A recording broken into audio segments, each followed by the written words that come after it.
Atomic Habits is a deeply practical self-improvement book that explains how small behavioral changes, repeated consistently, can transform a person's life over time.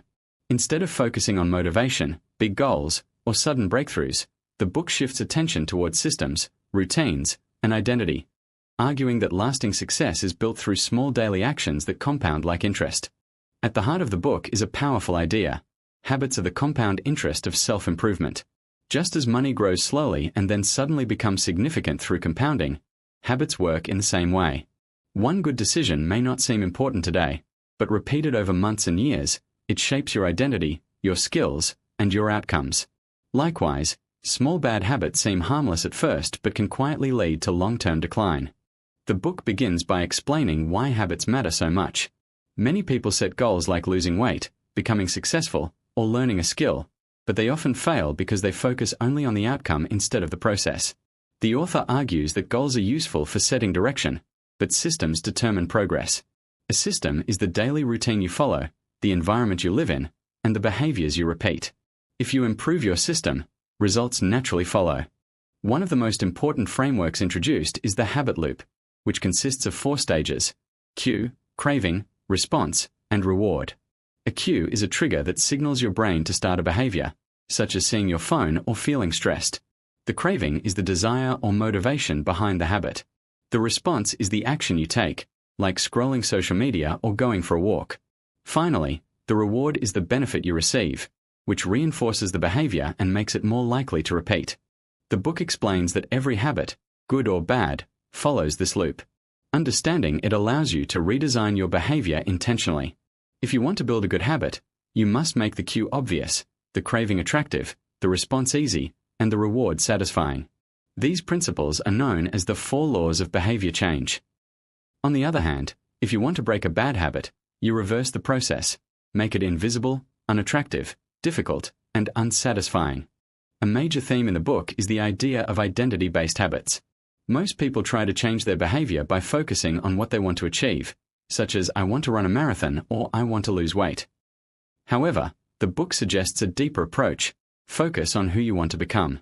Instead of saying I want to read more, you say I am a reader. Instead of I want to be fit, you think I am a healthy person. When identity changes, actions naturally follow because people tend to behave in ways that align with their self-image. The author also emphasizes the importance of small improvements, often referred to as the 1% rule. If you improve by just 1% every day, those improvements accumulate into massive growth over time. Conversely, if you decline by 1% every day, the negative effect compounds in the same way. This idea helps readers understand that success is not about one dramatic transformation but about consistent, incremental progress. Another key idea is habit stacking. This technique involves attaching a new habit to an existing one. For example, if you already drink tea every morning, you can stack a new habit like reading a page of a book immediately after. By linking habits together, you reduce the mental effort needed to start new behaviors, making them easier to adopt. The book also highlights the role of environment in shaping behavior. Instead of relying on willpower, which is often unreliable, you should design your surroundings to support good habits. If you want to study more, place books on your desk instead of your phone. If you want to eat healthier, keep fruits visible and hide junk food. Environment design is powerful because it influences behavior without requiring constant decision-making. Another important concept is the Goldilocks rule, which states that humans stay motivated when tasks are neither too easy nor too difficult but just the right level of challenge. If a task is too easy, it becomes boring. If it is too hard, it becomes overwhelming. The ideal zone is where you are slightly stretched but still able to make progress. This balance keeps motivation alive over long periods. The book also introduces the idea of tracking habits.